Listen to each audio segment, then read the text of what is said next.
যোৱাকালি আমাৰ বাতৰি কাকত বিলাকত এটা আৰু টিভি বিলাকতো এটা বাতৰি প্ৰচাৰ হৈছিল যে ৰাজ্যিক কৰ্কট প্ৰতিষ্ঠানত অভাৱনীয়ভাৱে ৰোগীৰ মাচুল বৃদ্ধি হোৱা বুলি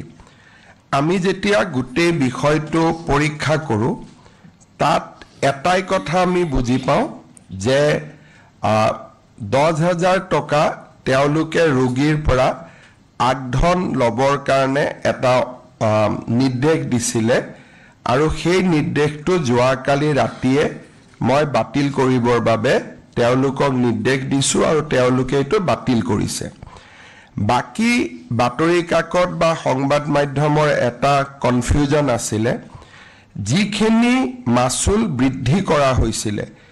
এই মাচুল বৃদ্ধি অকল কাৰ্ডৰ পেচেণ্টৰ ওপৰতহে কৰা হৈছে তাৰ মানে যাৰ আয়ুষ্মান অসম কাৰ্ড আছে আয়ুষ্মান ভাৰত কাৰ্ড আছে মেডিক্লেইম আছে ইন্স্যুৰেন্স আছে বা কৰ্পোৰেট সেক্টৰৰ পেচেণ্ট আছে তেওঁলোকৰ কাৰণেহে বৃদ্ধি হৈছে সাধাৰণ মানুহৰ কাৰণে এই নন কাৰ্ড হোল্ডাৰ সাধাৰণ মানুহৰ কাৰণে কোনো মাচুল বৃদ্ধি হোৱা নাই আৰু সেইবাবে এই ক্ষেত্ৰত যি বাতৰিত ওলাইছে বাতৰিটো তথ্যৰ ওপৰত সন্নিবিষ্ট নহয় কাৰণ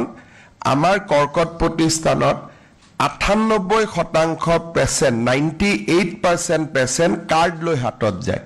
গতিকে তেওঁলোকে কোনো মাচুল দিব নালাগে তেওঁলোকে বিনা পইচাত সোমাই বিনা পইচাত ওলাই যায় এই যি মাচুল লোৱা নলোৱা এইটো ক্যান্সাৰ ইনষ্টিটিউট আৰু অসম চৰকাৰৰ মাজত যদি দাম বৃদ্ধি কৰিছে অসম চৰকাৰে দিব লাগিব যদি দাম বৃদ্ধি কৰিছে তাক ভাৰত চৰকাৰে দিব লাগিব যদি দাম বৃদ্ধি কৰিছে তাক ইন্স্যুৰেন্স কোম্পানীয়ে দিব লাগিব যদি দাম বৃদ্ধি কৰিছে তাক ONGC অইল ইণ্ডিয়াৰ দৰে কৰ্পোৰেটে দিব লাগিব কিন্তু যাৰ কাৰ্ড নাই সাধাৰণ পেচেণ্ট যাৰ কাৰ্ডো নাই একো নাই বা খালি মাত্ৰ অপিডিত আহিছে তেওঁলোকে আগৰ দৰে যি পঞ্জীয়ন মাচুল 100 টকা 100 টকাই দিব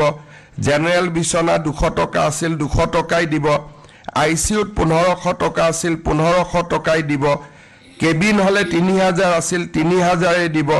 শেয়ার কেবিন 2000 আছিল 2000 এ দিব তাৰ মানে আপোনাৰ মোৰ লগত যদি কাৰ্ড নাই যেনেকুৱা সাংবাদিক এজনৰ হাতত কোনো কাৰ্ড নাই তেওঁ গলে পুৰণা ৰেটটোৱে পাব কিন্তু যদি মানুহজন দুখীয়া হ'ব পাৰে কিন্তু কাৰ্ডখন লৈ গৈছে তেতিয়া কাৰ্ডত আমি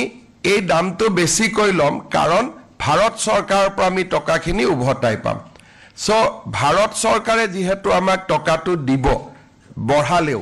গতিকে আমি ভাৰত চৰকাৰৰ পৰা টকাটো লোৱাটো কাৰো আপত্তি থাকিব নালাগে ইন্স্যুৰেন্স কোম্পানীয়ে টকাটো আমাক দিব তেওঁলোকৰ পৰা টকাটো লোৱাত কাৰো আপত্তি থাকিব নালাগে বা ONGC অইল ইণ্ডিয়াই দিব তেওঁলোকৰ পৰা লোৱাটো আপত্তি নাই কাৰণ তেতিয়া আমি হস্পিটালখন ভাল কৰি চলাব পাৰিম কিন্তু যাৰ কোনো কাৰ্ড নাই সাধাৰণ মানুহ বা আমাৰ কোনো ধৰণে তেওঁলোকে চৰকাৰৰ পৰা সহায় নাপায় তেওঁলোকৰ কাৰণে দাম আগৰ দৰে থাকিব গতিকে মই ভাবো যে 10,000 টকাটোক বাদ দি কোনো নিগেটিভ অৰ্ডাৰ নাছিলে আৰু 10,000 টকাটো আমি তেওঁলোকক নলবৰ কাৰণে ইতিমধ্যে নিৰ্দেশ দিছো